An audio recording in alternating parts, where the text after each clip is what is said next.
Hey, what's going on, ladies and gentlemen? It's Mano 777, and we're back inside of Destiny here with your weekly reset video for Tuesday, December 27th, 2016.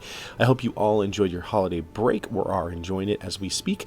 We're going to be going through all the endgame content you can do in Destiny this week, starting off with the Nightfall. This week we have the Will of Crota strike with Omnigul. It is the new Omnigul strike. She has been modified so the doors do close now, and you do get pulled into the spawns, but you don't have nearly the many trolley enemies as we had the last time that Omnigul was the Nightfall. This week the modifiers are going to feature Epic, Void Burn, where void damage from any source is greatly increased, Juggler, where no ammo drops for your equipped weapon are available, Catapult, where grenade recharge rate is greatly increased, and Exposure. Grenade Guardian shields are increased but do not replenish.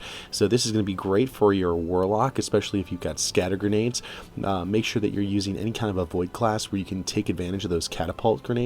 I wouldn't advise using the Dark Drinker. I might actually say using Telesto is actually a pretty good choice later on in this mission. Otherwise, bring your best Void Sniper, and I think you'll be able to do a lot of really good work there. If you've got a Void Rocket Launcher, that will also do really well. You might be able to just start off using the Dark Drinker in the first couple of rooms, but when you get into the room with Omnigul, it might get a little sketchy. You could always try it, but I'd recommend maybe running something a little bit different. So that is the Nightfall for this week. Let's go out to orbit and see what else there is to do this week in the endgame of Destiny.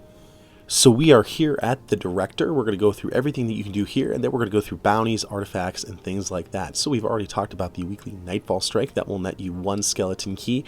Make sure that before you do the Nightfall, you go over to the tower, speak to Lord Zavala, and get the Sunrise bounty. So if you still need to get your Icebreaker, you can do that. This week's SIVA Crisis Heroic playlist that will net you Treasure of the Dawning, Legendary Marks, and Experience is going to feature Heroic, Solar Burn, Brawler, and Ironclad. So Ironclad essentially, like if you have different types of shields, the only thing that will really bring them down very easily is weapons of the same type. But Solar Burn and Brawler will make that a very easy thing to take care of. Warlocks and Titans, if you've got your Solar class on, you're going to be able to wreck that. So highly recommend you bust through that this week and get your Treasures of the Dawning. Today's daily heroic mission is using the stealth code, travel deep into the heart of the Hellmouth, and slip away with a sliver of Crota's soul. Today's competitive multiplayer is Rift.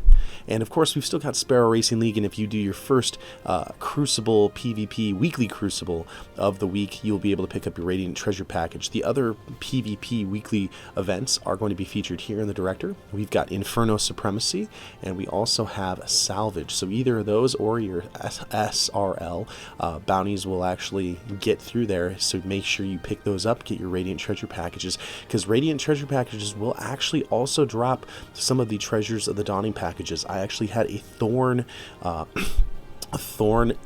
basically shader drop from a Radiant Treasure Package. It was pretty cool to see, but make sure you're picking those up. This week we've got in the raid, we have the Vosic Challenge mode, and Vosic Challenge is essentially use the final 2 balls that he drops at the end of the phase to close the doors. You have to do it in 3 rounds. If you've got any questions, check out my Twitch live streams. When I get back from visiting my relative's house and things like that, we're going to be taking people through the raid all the time, so that is what is going on there. So that's everything here in the Director. Let's go and visit a couple of different places and talk about what there is to do. There is actually one more thing I want to cover. Prison of the Elders. You can get your Sterling Treasure Package there. Some people have been requesting that I do this as well. Challenge of the Elders this week is going to feature Airborne, Grenade Kill Bonus, and Small Arms. The bosses for Challenge of the Elders this week are going to feature Psylocke the Defiled for round 1 with the add-ons of Hive, round 2 Pilot Servitor with the add-ons of Fallen, and round 3 Narusk Servant of Oryx with the add-ons of Cabal. So that is Challenge of the Elders. We're actually going to make our first stop here at the Reef and check out the new Queen's bounties that she has there. Alright, we're at the Vestian Outpost. Let's talk to Petrevenge and see what she has for bounties for us this week. This week she has Wanted, the Blighted Descendant, Mars or Venus, Fire Team recommended. Kill 12 consumed or named Fallen Hive, Cabal, or Vex on Mars. Kill 100 taken. Gather 15 Dark Nuclei from Majors or Ultras in any strike playlist. Open the Queen's Treasure Chest in level 41 Prison of Elders, or kill 30 taken with precision shots. These are cool because they will net you recommended light level gear that will get you gear up to 390. It will also drop the really cool Queen ship. I have it on my PlayStation 4, but I don't have it on my Xbox One, but it's something very cool to check out if you want to complete that and maybe get another opportunity at getting some more higher light level gear. We're going to go over to the Iron Temple and see what is going on over there this week. Alright, we are here at Tyra Karn. Let's figure out what artifacts she has for us this week, and if any of them are any good for us to get. I actually just picked one up.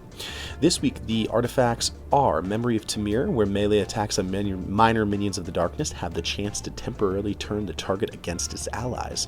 With a strength roll of 114, it is probably the worst artifact that you can get from Tyra Karn, and it has a very low roll this week. I would skip this one. Next up, you've got Memory of Radagast. Gain the ability to reflect energy-based projectiles while guarding with a sword. Increased sword ammo capacity. With a discipline roll of 76 and 81, it is an awesome roll this week. I would definitely highly recommend that you pick it up. Next up, we have Memory of Gellion, which will grant you a detailed radar. Radar persists when sighting with primary weapons. So this is another great artifact, especially for those people who enjoy using primaries a lot in PvP, and not just their shotguns.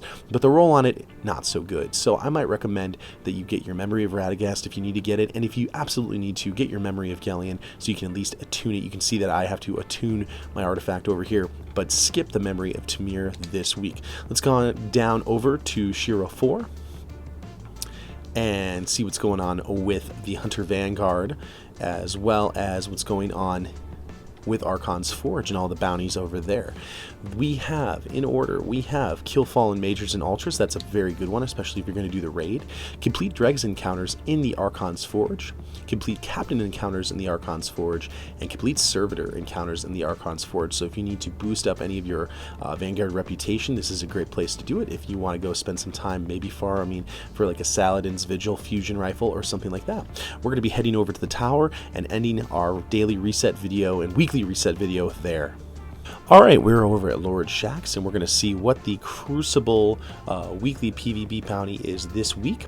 This week we have Exercise Your Skills in the Supremacy match type. So if you're looking to get a new PvP weapon from Lord Shaxx, this is your opportunity to do that in Supremacy. Let's go over to Commander Zavala and see what he has for us for the new Vanguard bounties. The Vanguard, I believe they're called Elite Bounties.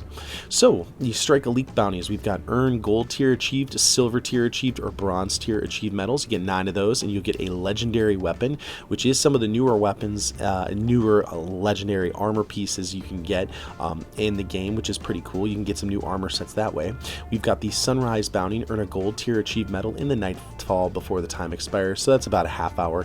And this is the thing that will get you the Icebreaker if you still need it, so make sure you pick that one up before you do the Nightfall. And finally, complete SIVA Crisis strikes without any member of your fire team dying to earn Flawless medals. So a lot of experience there. Again, you will get a new legendary item, which will be an armor piece, which is something that is exclusive to those bounties. So that is everything you can do this week in Destiny. Hopefully, again, you guys have been having a great week. I'm going to get a chance to do the Nightfall solo video, but it is going to be later than I usually do it. I'm actually going to have to do it after I get home. I'm going to be traveling a little bit later on today, so I'll have that video up for you later today. Again, if you've got any questions or anything else like that, check out my Twitch live streams. Leave a comment down below. Guys, thank you so much for watching. If you enjoyed something in this video, a positive rating would be greatly appreciated. Hit that subscribe button for more Destiny Rise of Iron content, and I'll see you next time in the universe of Destiny.